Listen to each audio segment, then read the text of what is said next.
The twin suns hung at different angles in the sky, one red, one white, draping the city in strange overlapping shadows. The marketplace of Calvaire thrummed with color and movement, crystal towers casting their sharp silhouettes across the wide stone square. Merchants called out in sing-song tones, their voices amplified by resonance beads strung along their stalls. Ethery with glass-like skin that shimmered in the sunlight moved in elegant streams through the thoroughfare, their translucent robes flowing like rivers of light. Humans lingered at the edges, doing their business quietly, tolerated but never truly welcomed. The rhythm of trade and chatter was so steady, so patterned, that the first ripple of disturbance seemed almost out of place, like a discordant note in a song. A child pointed upward, its glassy finger trembling. Shadows broke across the far edge of the square. Something immense moved between the light and the crystal spires. A hush fell over the crowd, spreading outward like fire on dry reeds. The creature emerged slowly, each step dragging, claws scraping against the polished stone. He was long-limbed and skeletal, his scales bleached white, almost translucent beneath the suns. His wings dragged behind him, torn and sickly, more like shrouds than banners of power. His eyes, faintly glowing with pale blue light, scanned the crowd without focus, as if the world itself were blurring before him. It was a dragon. A Dracary. The word hissed from dozens of throats at once, carried on whispers and gasps, shattering the silence. Mothers clutched their children and pulled them close. Merchants slammed down shutters with sharp cracks of crystal. Ethery officials along the perimeter barked orders, their voices tight with panic, yet none dared move closer. The old legend stirred like poison in every mind, the cursed ones, the disease-bearers, the bringers of ruin. The dragon stumbled, coughed, and collapsed in the center of the square with a crash that sent a ripple through the ground. His body convulsed once, then stilled, save for the shallow rise and fall of his chest. Steam rose faintly from his nostrils, carrying with it a bitter, metallic tang that stung the senses. The crowd shrieked and surged back, scattering like startled birds. "Don't breathe it in," someone cried. "The blight. He carries the blight." Fear expanded in the air, thick and suffocating. No one moved to help. No one spoke except in mutters and curses. The pale dragon had come into the heart of Calvaire, and his presence was a death sentence. At the far edge of the square, a human woman stood frozen in place, her hand still holding a bag of parts she had bought for her workbench. Mira Chen blinked at the scene, at the sudden gulf between her and the others, and at the crumpled figure in the square's heart. The logic of survival screamed at her to turn away, to follow the crowd, to let the authorities deal with it. But her feet betrayed her. They carried her forward while the square emptied, leaving only the sharp echo of retreating steps. She passed abandoned stalls, their wares still humming faintly from resonance energy. She felt the eyes of Ethery upon her from behind sealed shutters, their crystalline faces flickering with suspicion and fear. Her own heart pounded against her ribs, but she did not stop until she stood only a few strides away from the creature. He was massive even in weakness, his head resting against the stone, jaw slack. His scales shimmered faintly with a ghostly sheen. He looked less like a god of fire and fury than a broken remnant of something the world had forgotten how to respect. His sides rose in ragged breaths, each one wheezing, as though even the act of existing had become unbearable. Mira crouched slowly, her shadow falling across the dragon's pale muzzle. She swallowed hard, her throat dry, and pulled the flask from her belt. The liquid sloshed inside, lukewarm water, nothing more, but it was all she had. She hesitated only once, the fear prickling at the back of her mind, the remembered warnings of, never touch what should remain dead. Then she uncapped the flask and lifted it toward his lips. The dragon's eyes fluttered open, and for the first time she met his gaze. They were not the blazing eyes of destruction the stories told of, but soft, dulled with pain and exhaustion. Still, in their depths, something ancient stirred, a weight of memory and loneliness that pressed against her like gravity. His tongue flicked weakly, touching the flask. She tilted it carefully, letting the water trickle past his teeth. A murmur rippled from the edges of the square. Those who had not fled entirely now stood frozen, watching through narrow slits in shutters and behind barricades. Horror etched across their features as the human poured water into the dragon's mouth. It was an act that defied instinct, reason, and centuries of ingrained fear. Myra's hand trembled, but she steadied it, whispering words he could not possibly understand. "It's all right. Drink. You're not alone." The dragon's chest rose in a deeper breath than before. His gaze lingered on her, unblinking. For a moment, the square seemed impossibly still, the noise of the city beyond reduced to nothing but a low hum. Then the sharp clatter of boots shattered the silence. Ethery guards in crystalline armor rushed into the square, their long weapons raised, their mirrored visors reflecting both Mira and the dragon. Their captain's voice rang out, cutting through the stillness like a blade. "Step away from it." Mira did not move. She kept her hand on the flask, her eyes locked on the dragon's, as if to anchor him to life in defiance of everything else. The guards fanned out across the square, boots ringing sharp against stone, weapons humming as the crystalline tips gathered light into lethal points. Their movements were precise, drilled into perfection, but none dared step closer than a dozen paces to where the pale dragon lay. They held formation, their fear hidden behind mirrored masks, waiting for orders they clearly did not want to obey. Mira felt the weight of their stares like spears against her back. Her hand still held the flask to the dragon's mouth, though it was nearly empty now. The creature's breath rattled, his throat working to swallow what little water remained. She pulled the flask back slowly, capped it, and slipped it onto her belt again. Then she rose, her knees stiff, and turned to face the captain. "Step away from it," the captain repeated, his voice cold and clipped, amplified by the resonance nodes in his armor. His glass-like skin refracted the twin suns into sharp angles of color. "Do you understand what you've done, human?" Myra's jaw tightened. She could feel her pulse pounding in her ears, but her voice came out steady enough. "I gave him water. He's dying.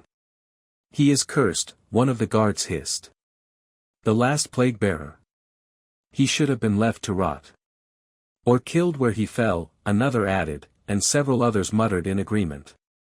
The formation shifted restlessly, their fear begging for an excuse to lash out. Mira stepped sideways, placing herself directly between them and the dragon's massive, collapsed body.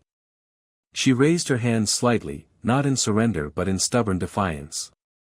"He's not a curse. He's sick. There's a difference." The captain tilted his head, visor catching the pale light of the suns. "You presume to know more than centuries of record? Than the verdict of our ancestors who drove his kind into exile for the survival of this world?" "I know he's alive," Mira said. Her voice wavered once, then hardened.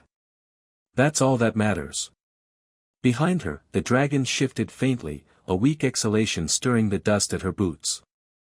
The sound made the guards recoil half a step. Even sick and broken, his presence held a weight none of them could deny. Shutters creaked open at the edge of the square. Faces peered out, ethery civilians whispering to one another. Mira caught fragments carried on the wind. The human touched it. "She's mad. She'll bring the blight upon us all. Better they both be purged." The captain's hand tightened on the shaft of his weapon. He raised his chin, voice rising so all could hear. "By decree of the city of Calvaire, this creature is condemned. And you, human, are guilty of consorting with a Dracary relic. Stand aside and you may yet be spared." Myra's throat felt dry, but she didn't move. She looked past the captain at the line of guards, at the civilians pressed into the shadows, at the fear etched into every posture. She thought of Earth, of crowded ships that had carried her people here, of all the whispered rules about humans keeping their heads down, never stepping out of line. She thought of how often fear had dictated who lived and who suffered. And she thought of the dragon's eyes, weary but alive, staring at her as though she was the first face in centuries to see him as something more than a ghost. "No," she said quietly, the word almost lost in the hum of weapons. Then louder, so all could hear, I won't. The crowd stirred. A ripple of shock, disgust, outrage. The guards bristled, weapons lifting higher, points gleaming. The captain's voice dropped into a cutting edge. Then you stand guilty with him. A rumble passed through the dragon's chest. Not a roar, not even a growl, but a pained vibration that made the air quiver. Mira glanced back and saw his eye slit open again, a dim glow pooling in the depths. His gaze met hers, steady despite the weakness in his body. Something wordless passed between them, fragile but binding. The captain took a step forward, and in that step the square itself seemed to hold its breath. Before his next order could fall, another voice cut through the tension, sharp and unexpected. Wait. A figure moved from the edge of the square, pushing past startled civilians. She was tall and robed in layers of dull fabric, her crystalline skin clouded, fractured in places like cracked glass. Her steps carried no fear. She walked into the space between Mira and the guards with the authority of someone long accustomed to defiance. Ashira. Mira recognized her name whispered in workshops and alleys, the exiled healer, stripped of standing for dabbling in forbidden lore. This one is no plague-bearer, Ashira said, her voice carrying easily. He is dying, yes, but not of blight. You will kill him for nothing. The guards shifted uneasily. The captain sneered, though the expression was hidden behind mirrored glass. You have no voice here, outcast. Step aside before you share their fate. Ashira ignored him. She crouched beside the dragon, her movements deliberate and unhurried. Her hand, wrapped in cloth, pressed lightly against the pale scales of his neck. She closed her eyes for a long moment, lips moving silently. When she opened them again, there was a strange fire in her expression. Their kind once carried sickness, she said to the square, to the guards, to the watching crowd. But this one does not.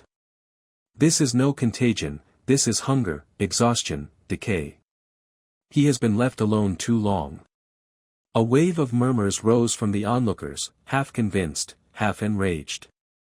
The guards raised their weapons again, caught between fear of contagion and fear of hesitation.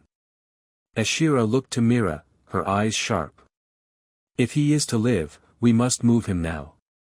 Before they do what fear demands. The captain's weapon hummed louder, light gathering at the tip like a poised strike. No one moves. The creature dies here. Myra's heart hammered as she stood her ground. The dragon's shallow breath brushed the back of her legs. Ashira's hand tightened on her cloth wrappings. The guards shifted into formation, energy pulsing in their weapons. And the city square, once a place of trade and noise, became the stage for a standoff where the wrong move would end in blood and fire. The square held stillness like glass about to shatter. The guards' weapons hummed, glowing brighter with the energy building at their tips, ready to be unleashed. Mira stood tall despite the tremor in her legs, her body shielding the dragon's head, her palms open at her sides. Ashira crouched with her hand pressed to Kalitha's neck, eyes narrowing with every ragged breath that shook his chest. Above them, banners snapped in the wind, their colors dull against the twin suns. Execute the order, Captain Varen Sol commanded, his voice like a blade dragged across stone. His mirrored visor reflected both the pale dragon's fragile body and Myra's defiant stance. End this relic before his curse spreads. A ripple passed through the formation. They were trained for obedience, yet hesitation clung to the line.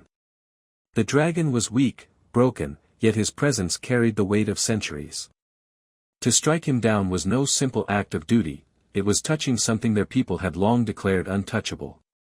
Mira felt the pressure building, the inevitability of violence, and forced herself to speak, her voice cracking but steadying as she went. He isn't a threat. Look at him. He can barely lift his head. You'll kill him for nothing, just fear.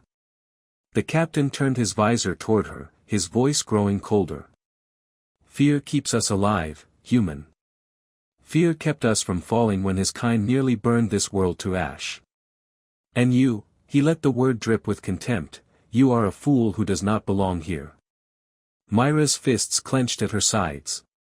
She could feel every gaze from the shuttered stalls, every whisper coiling through the crowd. Outsider. Fool. Contaminated. It was the same shadow she'd lived under since stepping foot on Harrows, magnified now into a sentence that could consume her. Ashira rose to her full height, her cracked crystalline skin catching the red sun's light in jagged edges. "Your ancestors twisted truth into fear," she said, her voice sharp, carrying across the square. "The Drakari were not destroyers by nature, but guardians. It was the blight that brought them low. And if you kill the last of them now, you sever more than a life, you sever the last thread to knowledge this world has forgotten." The captain's weapon hummed louder. "Knowledge that killed millions. Do not cloak heresy in noble words, exile." Before Mira could speak again, Caliph stirred. His chest expanded in a deep, rattling breath. A low sound escaped him, a vibration that made the ground tremble faintly. Not a roar of power, but the broken echo of something that had once shaken mountains. The sound rolled through the square like a ghost of thunder, and in that moment, every guard flinched, every civilian ducked, hands pressed to ears as if fearing the old songs of dragons had returned. The captain did not move, but Mira caught the tension in the way his grip tightened. Calitha's eye opened fully now, glowing faintly with pale light, and fixed on Mira. She met it without hesitation, her breath catching at the weight within it. He was pleading, not for himself but for release, for mercy, for something more than the blade of fear. Mira crouched again, lowering herself to his level, her hand hovering just above the scales of his muzzle. "You're not alone," she whispered, though she knew he couldn't understand the words. "Not anymore." A murmur rose from the onlookers, sharp with outrage. "She touches it again. Blight will take us all. She's cursed herself." The captain raised his weapon high. "Enough." The command cracked like thunder. "Kill the beast. Take the human into custody. This ends now." The line of guards shifted into attack formation. Energy thrummed, brightening into deadly spears of light. Mira stood in front of Caliph without moving aside. Her throat ached with fear, but her body refused to betray it. If they struck, they would have to strike through her. Before the order could fall, Ashira moved. With a flick of her wrist, a hidden device sparked to life, throwing out a pulse of resonant static that jolted the square. The guards staggered back, their weapons briefly dimming. Cries of alarm rose from the crowd. "Now!" Ashira hissed. Mira bent low, tugging at the dragon's horned head, her voice rising with urgency. "Caliph, move, please, you have to try." She didn't know why she used his name, one she hadn't been told, only felt, but it left her lips like instinct. With a groan that seemed torn from the depths of stone, the dragon shifted. His claws scraped the ground as he dragged his body toward her voice, each movement slow, agonized. Mira braced her shoulder beneath his muzzle, absurdly small against his massive form, yet determined to lend him strength he no longer had. The guards recovered quickly, weapons rising again. Varen's voice was a lash of fury. "Seize them." Chaos erupted. Civilians scattered, shutters slammed, voices shrieked. Ashira darted to Myra's side, pulling a cloak from her pack, draping it across the dragon's pale head in a futile attempt at concealment. Together they urged him forward, step by step, toward the narrow streets branching from the square. Bolts of crystalline light hissed past them, striking stone, sending shards spraying. Mira ducked, shielding her head with one arm, dragging the flask from her belt with the other and pressing it against Calitha's mouth again as they moved. He drank greedily despite the stumbling pace, his body trembling with each swallow. Ashira hurled another pulse device behind them, shattering a stall into a burst of sound and dust. The disruption sent the guards scattering for a heartbeat, enough to let the fugitives slip into the shadowed alleys. The city roared alive in their wake. Alarms blared, crystal towers pulsing red with the signal of pursuit. Voices echoed from every corner, orders, condemnations, warnings of blight. As they half led, half carried the dragon deeper into the maze of streets, Mira felt the enormity of what had begun settle in her chest. She was no longer a bystander. She had chosen, and that choice had turned the entire city against her. Kalitha's weight pressed against her shoulder, and his faint breath brushed her hair. Weak though he was, his presence anchored her. She looked at him, at the broken remnant of a race feared for centuries, and tightened her grip on his muzzle. "They won't take you," she whispered through clenched teeth as Ashira guided them onward. "Not while I can still stand." Behind them, the square filled with the marching rhythm of soldiers, the city itself turning into a trap. But Mira did not look back. She walked forward into the labyrinth, carrying the weight of a dragon the world wanted dead. The alleys of Calvaire were narrow, winding, and dark beneath the fractured light of the twin suns, the crystal towers above casting fractured reflections that made it difficult to judge distance. Myra's lungs burned with every breath, her muscles aching as she half-carried, half-supported Kalith through the maze. Each step brought the faint tremor of his weight pressing against her, yet she refused to falter. Behind them, the faint echoes of pursuit, boots on stone, murmured commands, chased them relentlessly. Ashira moved beside her, her hands steady as she guided the dragon through sharp corners, whispering incantations Mira could not hear, but could feel in the vibrations in the air. The pulse devices she carried had bought them moments, not minutes, and each one was precious. Kalitha's eyes fluttered open intermittently, pupils widening and narrowing as he adjusted to the dimness, his breaths ragged. Myra's hand rested gently on his scaled neck, fingertips trembling with the fear that the slightest mistake could end him, could end her. She whispered again, "We're almost there. We'll find a safe place. Just a little farther." The dragon made a low sound, almost a growl, almost a sigh, and Mira felt the weight of centuries in it. A loneliness so deep it seemed to pull the air from the alleys. She swallowed hard. No one had knelt beside him for centuries, and perhaps no one had truly looked into his eyes without fear. She had. She still did. That bond, fragile and improbable, anchored her to him, made her courage feel necessary, unbreakable. Ashira slowed at a junction, glancing up at the towered walls around them. "We need to move through the lower levels," she said, voice low. "The patrols won't risk the ancient sewers unless ordered. We can use the old passages beneath the city. Kalith can rest there while we plan." Mira nodded, adjusting her hold on the dragon, helping him slide around a corner where the cobblestones were uneven. His claws scraped, leaving faint grooves, a trail of sound that made her flinch with every echo. Each step he took was a struggle, and yet he moved forward. They reached a grated entrance leading down into darkness. Ashira knelt beside it, pushing aside a heavy stone grate with a low grunt. The smell of damp and rot came up, mingling with faint traces of bioluminescent fungi clinging to the walls. "This way," Ashira whispered, and Mira helped guide Kalitha's massive head through the opening first, then his shoulders, careful not to scrape the torn wings against stone. The dragon's bulk moved slowly into the tunnel, dragging the last of the weight that had threatened to crush Myra's resolve.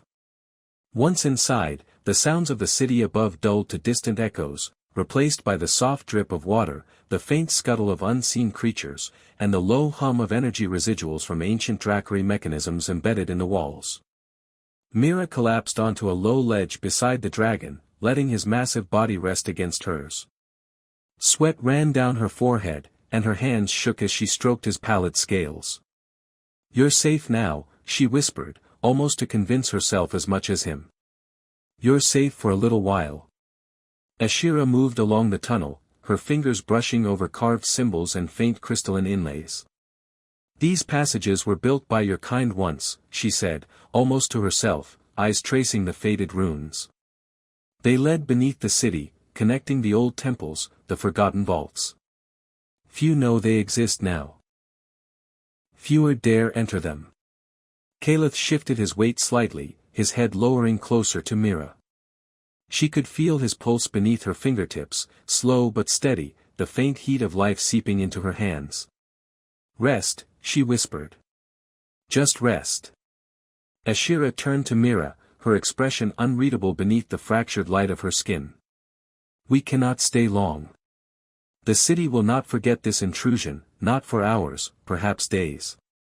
They will search, and they will come prepared. We must move while he regains strength. Mira nodded, looking down at Caliph. Even in his fragile state, he was magnificent, a living relic of a time when dragons ruled the skies and cities were built beneath their shadow. We'll go wherever you need to, Caliph. I won't let them take you. The dragon made another low sound, closer now to a growl, as if acknowledging her words. Mira felt a shiver run down her spine, not from fear, but from the weight of responsibility she had accepted.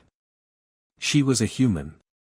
Small, fragile, insignificant in the eyes of the city above. And yet, here, beneath the streets, she carried the last of a species in her arms. Ashira returned to her side, holding a small device that glowed faintly. This will mask your passage for now, she said, pressing it against the walls. It disrupts the resonance sensors they use to track movement. You'll have a window to move further before they realize where you went. Mira tightened her grip on the flask still strapped to her belt. How long? She asked. Minutes, Ashira said, tone grim.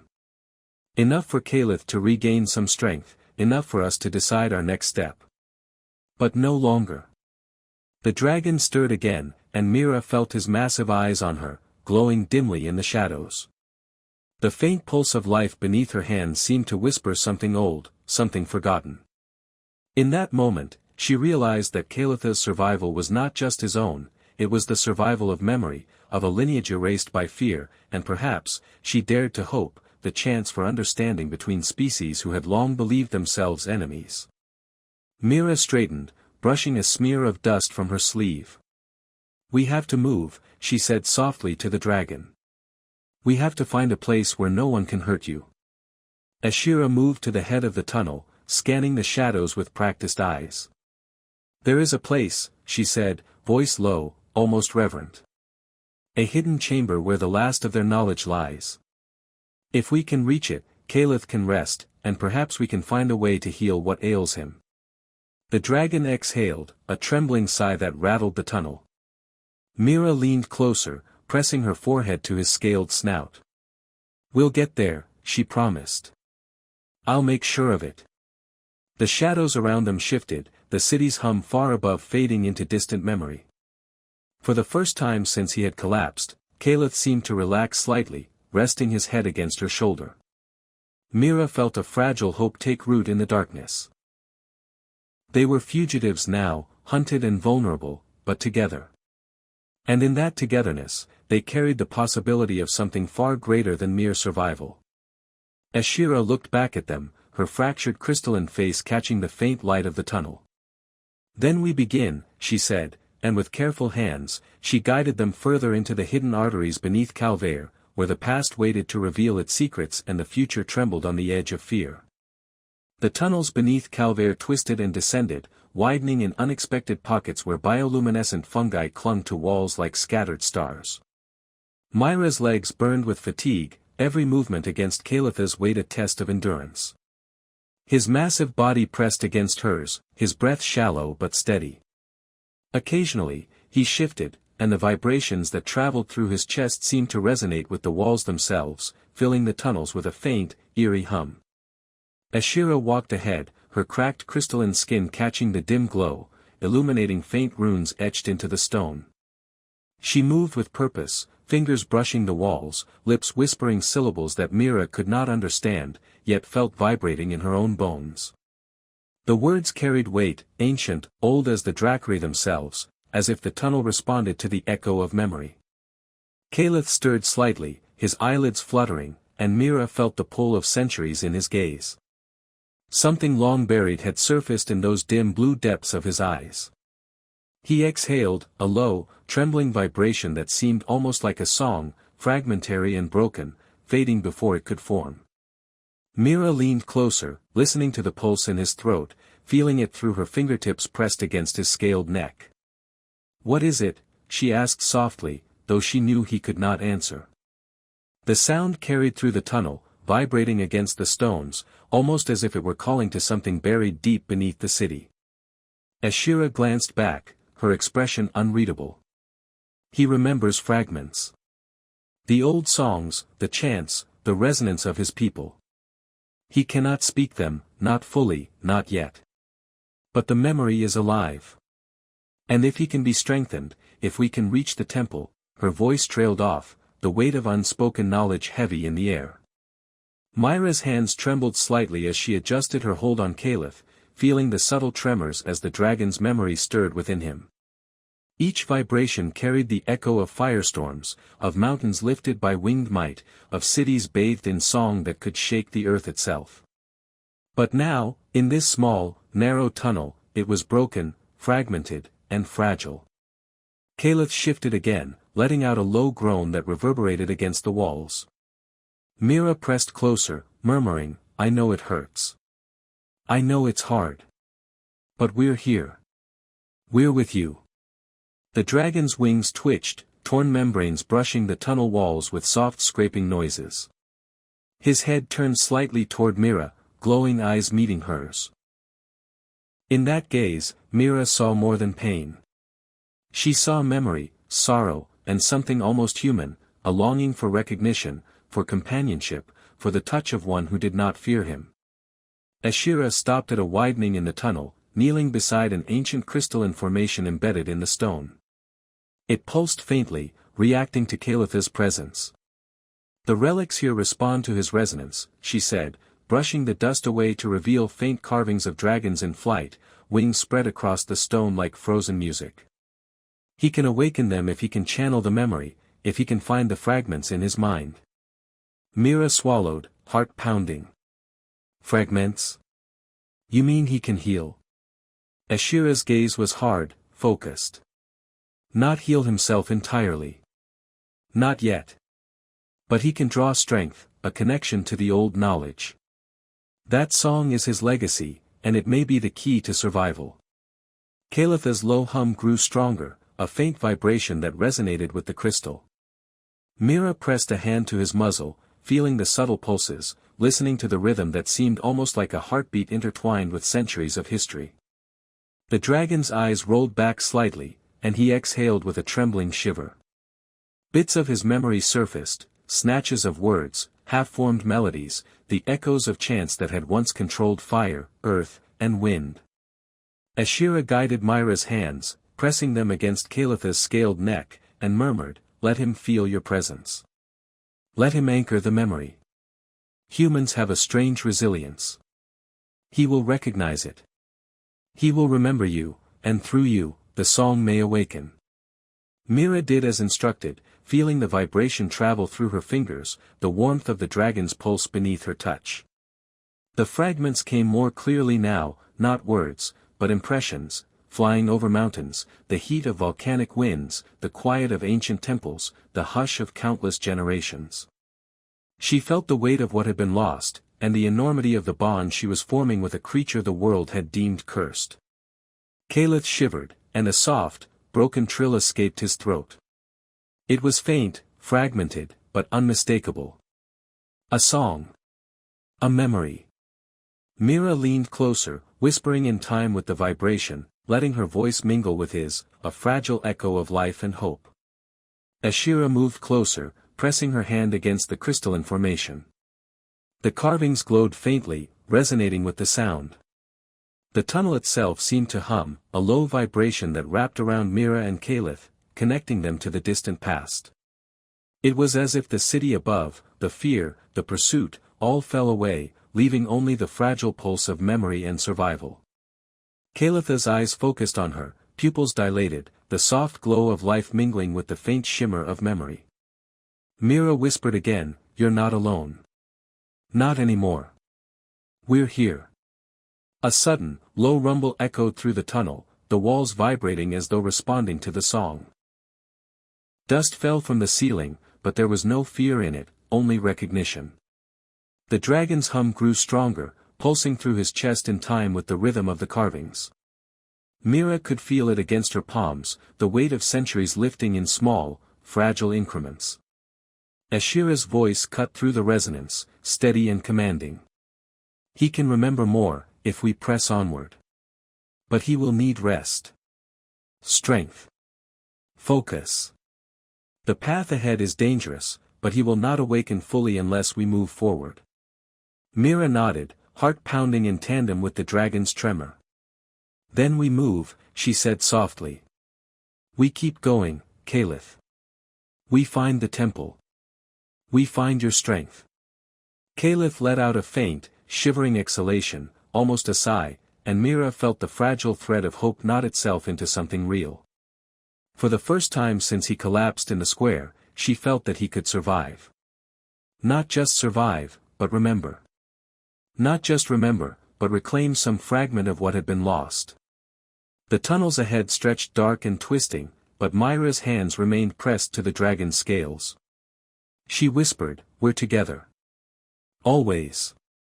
And in the faint resonance of broken memory, Caliph stirred, a ghost of a song threading through the centuries, waiting to be made whole.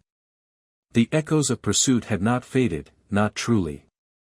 Even deep in the tunnels, the faint hum of crystalline sensors above the city walls reached them, carried through fractures in stone, bouncing off the labyrinthine corridors. Mira felt it against her teeth and bones, a subtle vibration that set her nerves on edge. Every step forward with Caliph pressed against her shoulder reminded her how fragile their advantage was. Each step brought them closer to safety but also closer to being discovered. Ashira moved with careful precision, guiding them along ancient side passages that branched unpredictably from the main tunnels. Patrols have intensified, she whispered, eyes scanning every shadow. Veyron has already mobilized specialized units. They will anticipate our path, and when they do, the lower passages won't be enough. Myra's grip on Caliph tightened.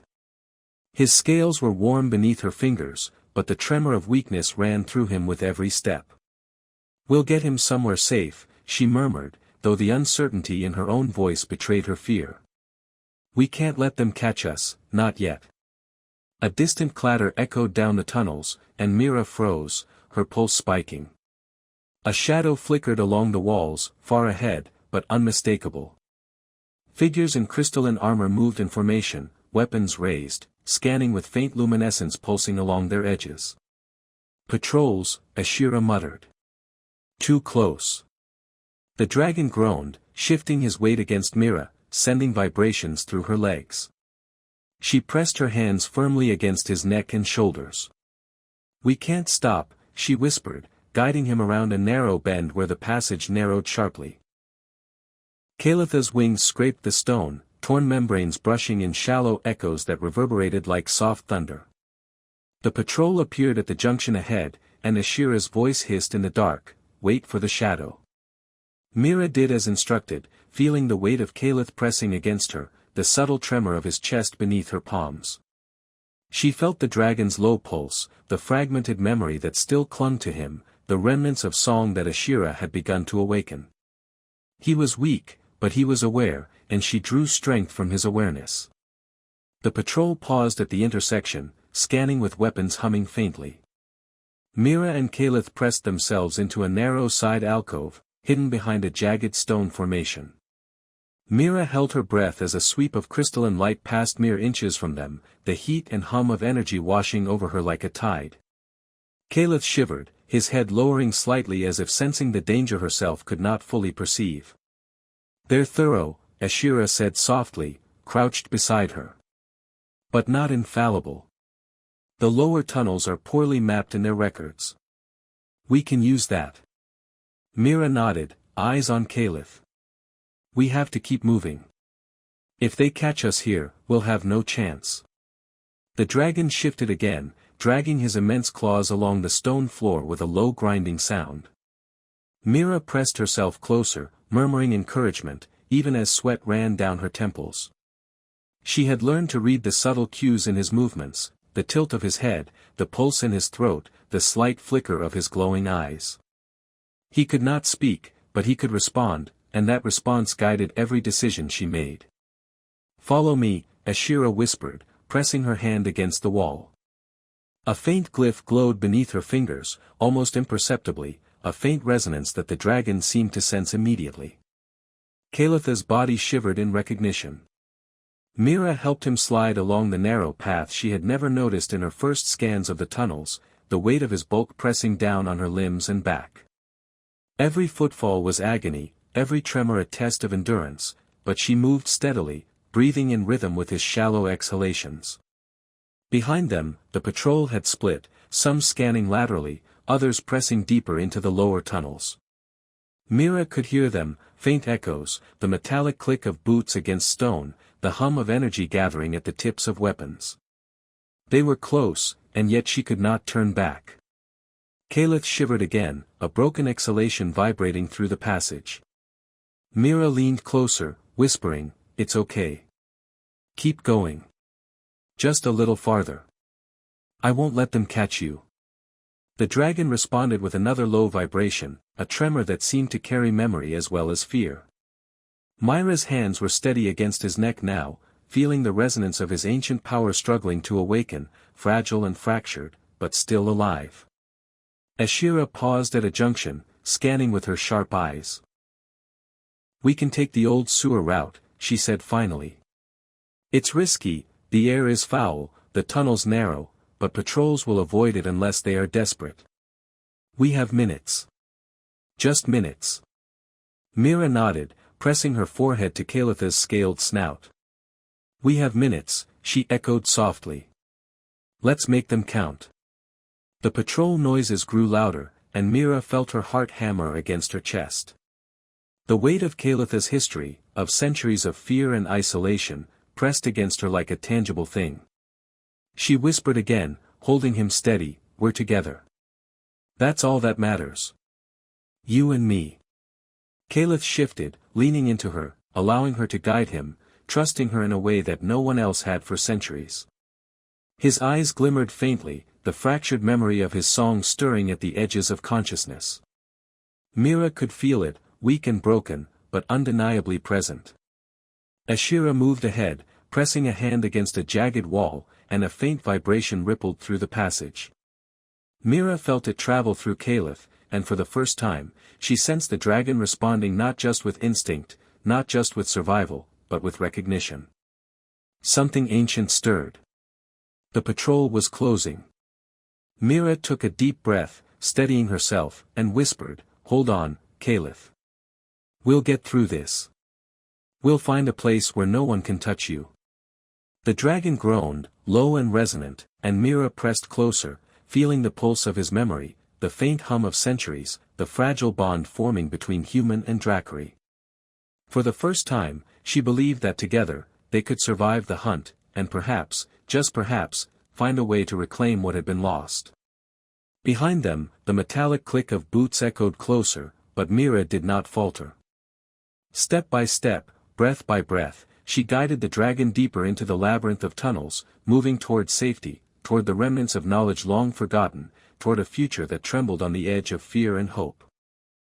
The tunnels opened suddenly into a vast underpass, where the faint glow of bioluminescent moss stretched across the walls like liquid emerald.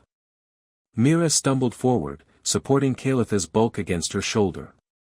His claws dragged against the stone floor with soft grinding sounds that echoed through the cavern, vibrating against the walls and ceiling. Every movement sent shards of dust floating in the dim light, casting ghostly shadows that danced alongside them. Ashira moved ahead, scanning the expanse. "This is the old sub-level," she said, her voice low, reverent. "It leads out of the city into the outer wilds. Few patrols know the routes here, and fewer still dare to tread them." Mira glanced at Kalith, whose wings twitched weakly, torn membranes scraping against the cavern walls. His chest rose and fell in shallow, ragged breaths, each exhalation trembling with pain. "We're almost there," she whispered, pressing her forehead to his scaled snout as she helped guide him forward. "Hold on, Kalith. Just a little longer." The sound of pursuit was never far behind. Faint, metallic echoes of boots clattered down the distant tunnels, the hum of energy weapons slicing the air. Mira felt her pulse spike, each step with Kalith a test of endurance and willpower. She pressed forward, feeling the warmth of his pulse beneath her fingers, the faint rhythm of memory stirring in his chest.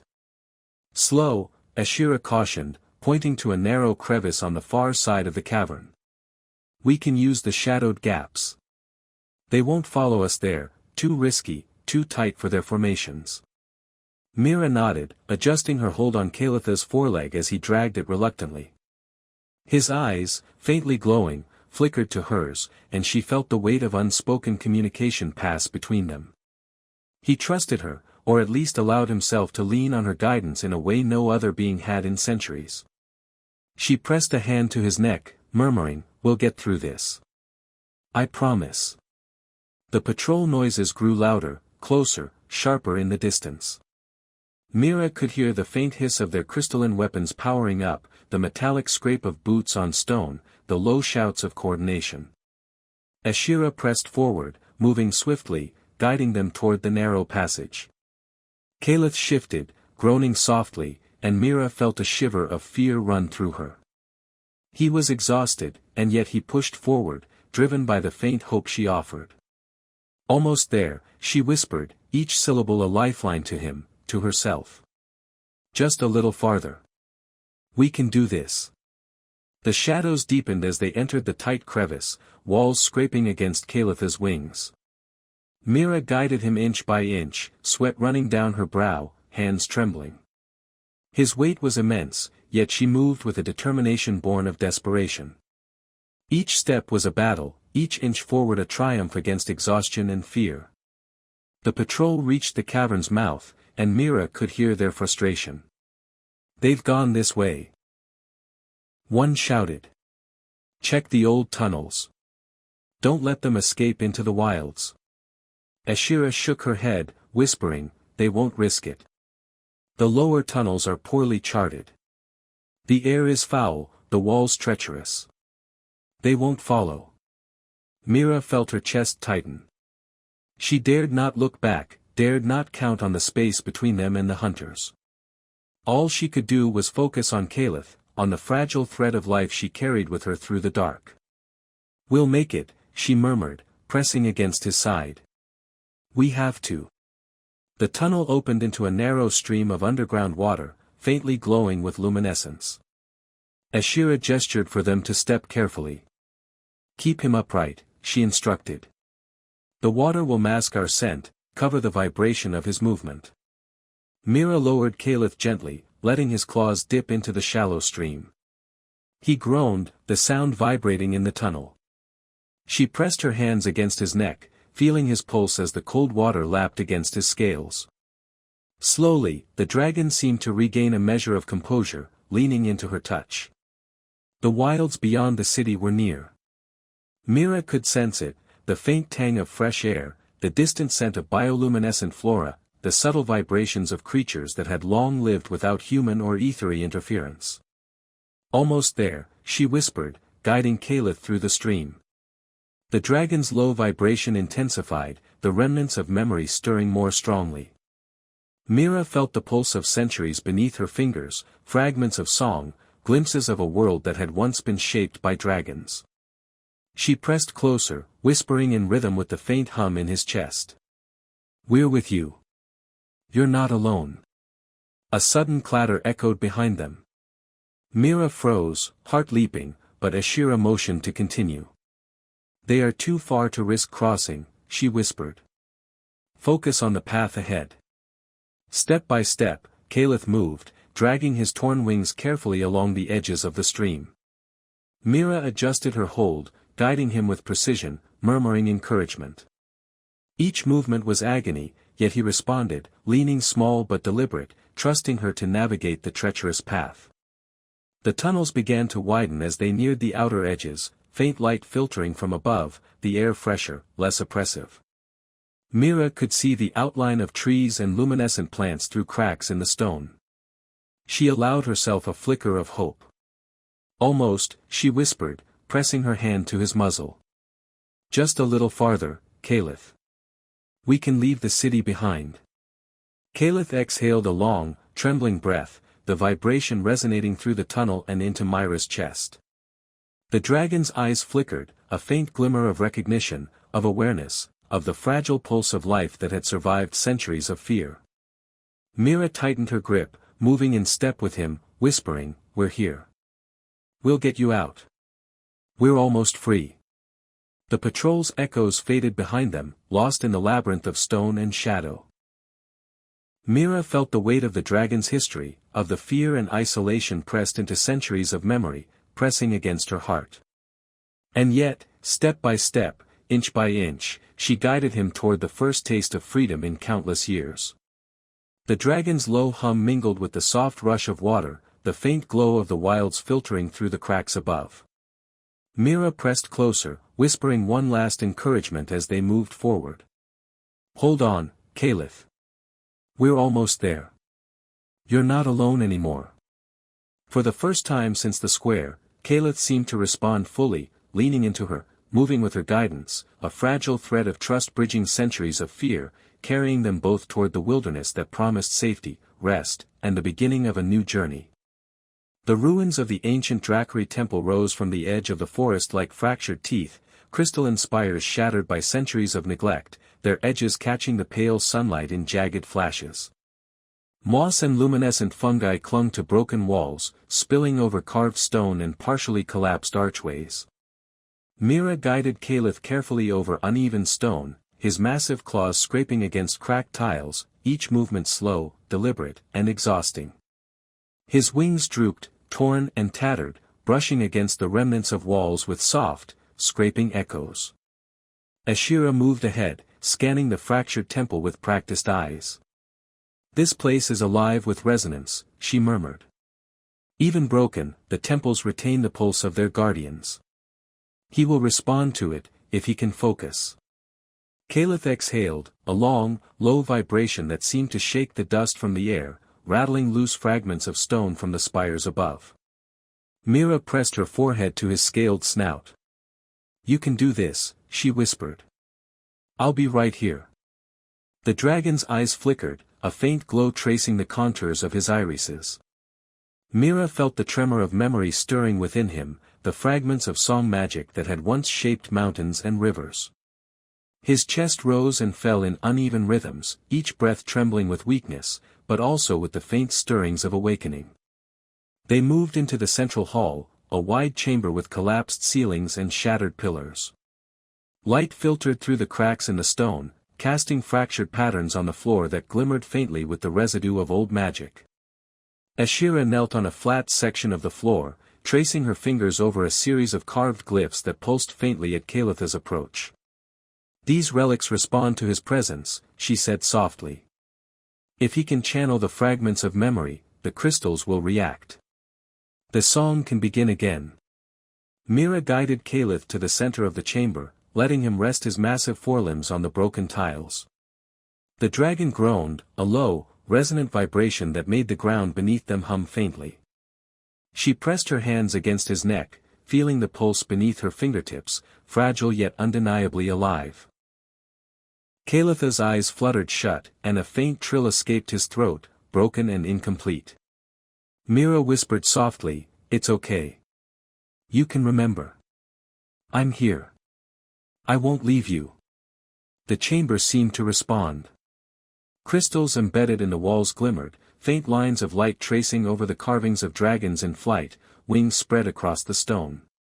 The resonance from Calitha's trill vibrated through the chamber, and Mira felt it in her hands, in her chest, a faint echo of the power that had once defined this temple. Ashira's voice cut softly through the hum.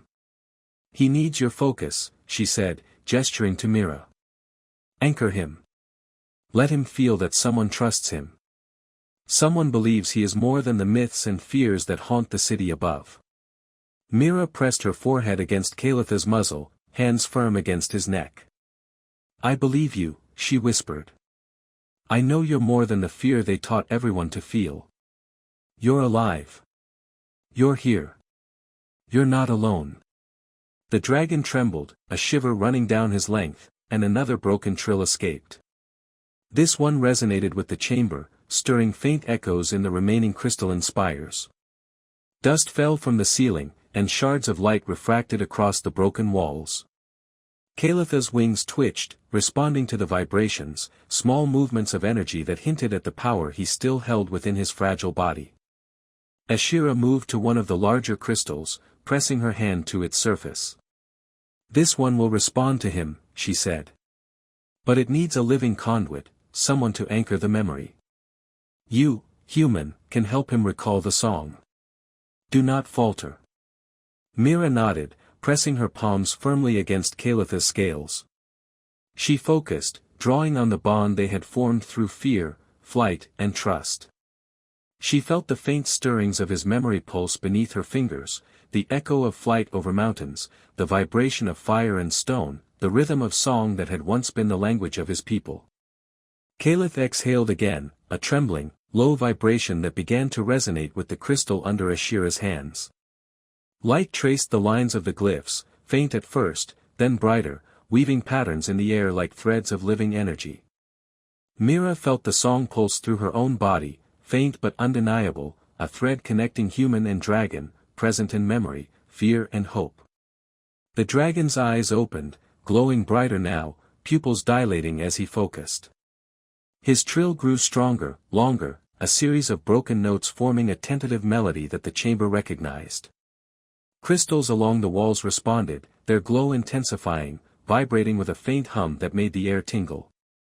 Mira whispered encouragement, her voice barely more than a breath. "Yes, Kalith. That's it. I'm here. Keep going." The dragon's wings twitched, and faint currents of wind stirred in the chamber. The shards of light scattered across the floor seemed to dance with the rhythm of his song. Dust fell from the ceiling as the old temple pulsed faintly, as if recognizing the return of its guardian's resonance.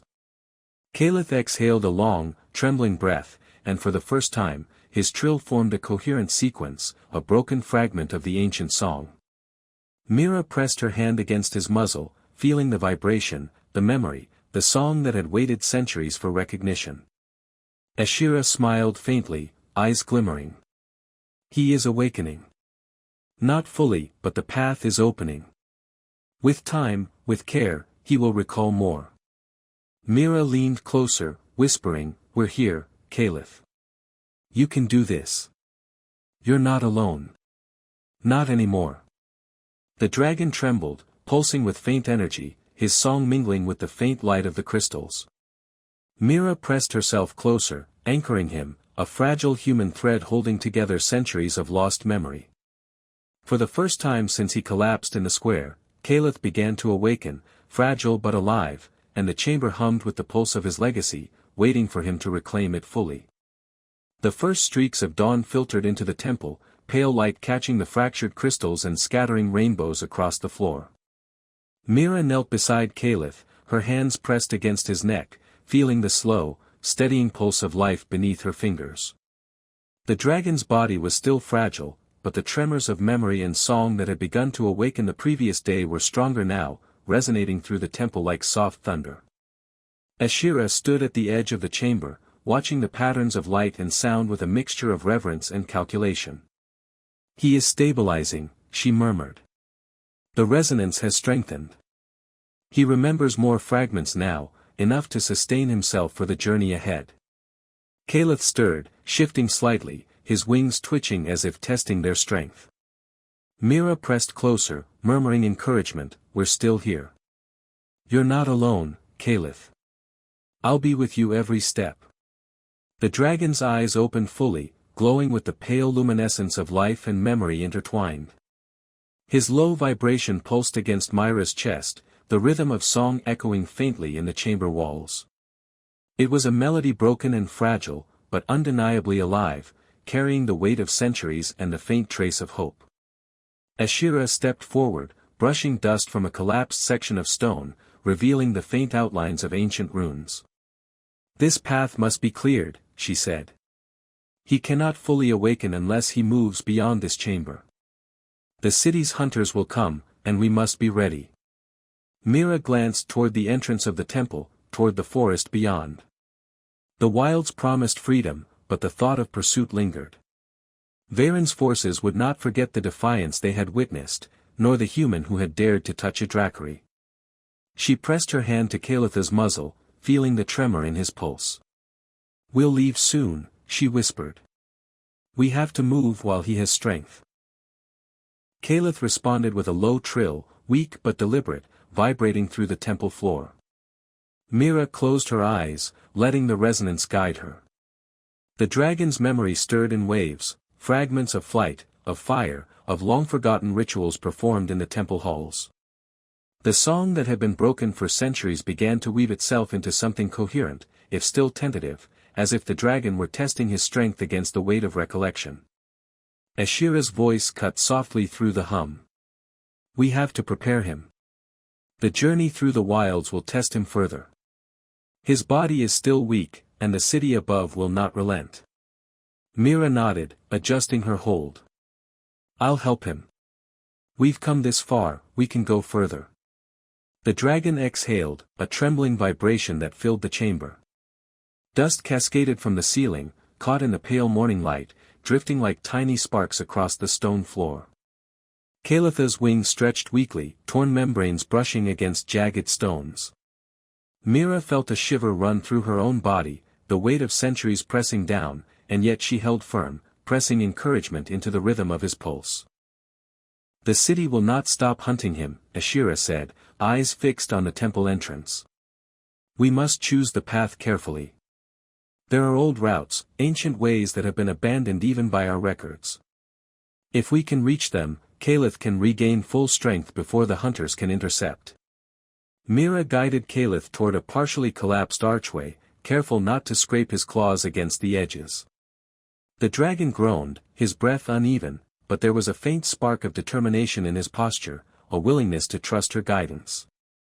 She whispered, "Almost there. Keep going. We're almost free." Kalitha's trill grew louder, more coherent, vibrating through the stones beneath them. Mira pressed her forehead to his muzzle, letting her voice merge with the rhythm of his pulse. The fragments of his song formed into a fragile melody, echoing faintly across the chamber, intertwining with the residual energy of the temple. Ashira stepped beside Mira, placing a hand on the dragon's scaled shoulder. "He recognizes you," she said quietly. "He trusts you enough to follow. That trust is the key. Without it, he cannot awaken fully." Myra's lips curved in a faint smile despite exhaustion. "Then I'll be here," she said softly. "Every step, every breath, every beat. I won't let them take you, Kalith. Not now, not ever." The dragon's wings twitched again, faint currents of wind brushing against the rubble-strewn floor. His trill pulsed stronger, more deliberate, weaving through the chamber like the first whispers of a long-forgotten song. Mira felt the resonance through her hands and into her chest, a fragile bond of trust, history, and hope. "Time is short," Ashira said, scanning the temple entrance. "They will discover our absence soon. We must move before Varen mobilizes another search. The wilds will protect him, but the journey is perilous." Mira adjusted her hold on Kalith, pressing her hands firmly against his neck and muzzle. "We're ready," she whispered. "We can do this together." The dragon exhaled, a low, vibrating hum, and Mira felt the strength of the song pulse through him. He was still fragile, still broken in many ways, but the melody of memory and life was beginning to reweave itself. Step by step, with careful guidance, he would move beyond the temple, beyond the city, beyond the fear that had haunted him for centuries. Ashira gestured to the archway, and Mira guided Kalith toward it, supporting his bulk as he shifted his weight. The fragments of song in his throat pulsed stronger, vibrating through the chamber and into her bones. For the first time since he had collapsed in the square, Kalitha's pulse seemed steady, his memory faint but coherent, and his trust unshakable. Mira pressed closer to his scaled head. "We're almost there, Kalith. You can make it. You're not alone anymore. Never again." The temple responded faintly, a subtle glow in the crystals, a whisper of energy that acknowledged the awakening of the last pale dragon. Mira felt a fragile surge of hope, a thread connecting human and dragon, past and future, fear and trust. Together, They would step into the wilds, leaving the city and its hunters behind, carrying the first pulse of friendship between species that had known only fear for centuries. The forest beyond the temple stretched endlessly, a sea of luminescent flora and towering crystalline trees, their branches bending under the soft weight of dew and light. Mira guided Caliph carefully through the undergrowth, each step a test of endurance for both human and dragon. His wings brushed against low-hanging branches, torn and fragile, but he moved steadily, leaning on her support, trusting her guidance completely. Ashira followed closely, scanning the perimeter. "The city's hunters will not follow here," she said quietly, her voice almost lost in the soft hum of the forest. "The wilds are their taboo. Even if they wish to pursue, the terrain will slow them, and Caliph will have the chance to regain full strength." Mira pressed her hand to Caliph's scaled neck, feeling the faint tremor of his pulse, the rhythm of life and memory intertwined. He was fragile, yes, but alive, and more than that, he was beginning to remember himself. The broken notes of song that had escaped him in the temple now formed longer sequences, coherent fragments that resonated with the forest around them. Caliph lifted his head slightly, eyes glowing faintly, and Mira whispered, "We're here. You can rest. You can finally be free." The dragon responded with a low, resonant trill, vibrating through the ground and into Mira's chest. It was not a roar of fear or aggression, but a song of acknowledgement, of trust, of fragile hope realized. The wind carried it through the crystalline trees, and the luminescent flora responded, pulsing softly in time with the vibration. Ashira knelt beside them, brushing her hand over a nearby crystalline root. "He is stabilizing," she said. "The resonance of the wilds amplifies the fragments of memory he has recalled. He can rest here safely, begin to heal, and perhaps, one day, reclaim the full song of his people." Mira smiled faintly, exhaustion heavy in her limbs, but her heart lighter than it had been for centuries, not her own, but the centuries of fear Caliph had carried alone. "You're not alone anymore," she whispered, pressing her forehead against his muzzle. "No one will harm you here. Not while I'm with you." Caliph exhaled a long, trembling vibration, a pulse that seemed to stretch across the forest. Mira felt it in her hands, in her chest, a rhythm of survival, memory, and the bond they had forged. The forest itself seemed to respond, faint lights tracing patterns along the crystalline trees, echoing the fragments of song still trembling in his throat. "Rest, Caliph," Ashira said softly, watching the dragon with reverence. "You have endured centuries of isolation, fear, and pain. Let the wilds restore you. Let the memory of your people awaken slowly, as it must." The dragon lowered his massive body carefully, folding his torn wings along his sides. Mira stayed close, guiding him gently, letting him sink into the soft luminescent moss covering the forest floor. Caliph pressed his head against her shoulder, eyes half closed, and Mira felt the weight of centuries lift, replaced by something fragile but undeniable, trust, companionship, the first friendship he had known in ages. A soft trill escaped his throat, this one longer, more coherent, resonating with the forest and with Mira's heartbeat. She pressed her hands against his scales, letting the vibration wash over her, feeling the pulse of history, memory, and possibility intertwined. The song was still broken, but it was alive, and with each note, the past and present converged in a fragile harmony. Ashira rose slowly, scanning the perimeter once more. "The city will search, of course," she said, "but the wilds are vast. He will not be found, not while he has allies here, not while he has the strength to move beyond the reach of fear." Mira glanced around, her eyes resting on the crystalline trees, the luminescent flora, the faint glimmers of light that pulsed in response to Caliph's song. "He deserves this," she murmured. "He deserves peace after all he's endured." Caliph's eyes flickered fully open, glowing faintly with the pale light of life and memory. Mira pressed her forehead to his muzzle one last time, whispering, "You've survived, Caliph. You've remembered, even if just fragments. You're not alone. You never will be."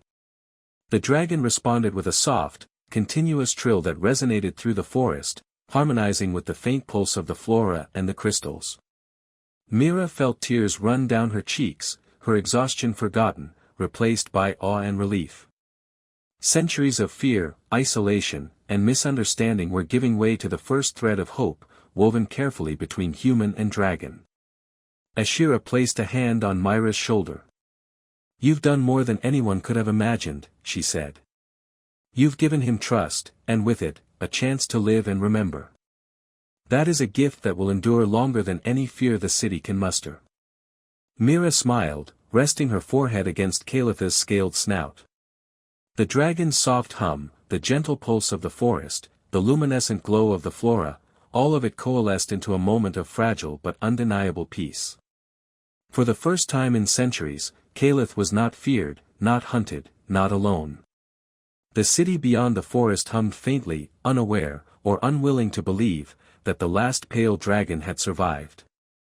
But here, in the wilds, beneath the fractured light and glowing trees, he was alive. He was remembered. He was free. Mira pressed a hand to his muzzle, whispering one final promise: "We'll face whatever comes together. You and me, Kalith. Always." The dragon exhaled a long, trembling vibration, a song that carried the weight of centuries, yet promised a future forged not in fear, but in trust. Mira leaned against him, feeling the pulse of life beneath her fingers, and for the first time, she believed that friendship, unexpected, improbable, and enduring, could change everything. The wind rustled through the crystalline branches, carrying the faint echoes of Kalitha's song across the wilds, a lullaby of hope, of memory reclaimed, and of a bond that no fear could ever sever. And together, human and dragon rested, the first true companions in a world that had long forgotten how to hope.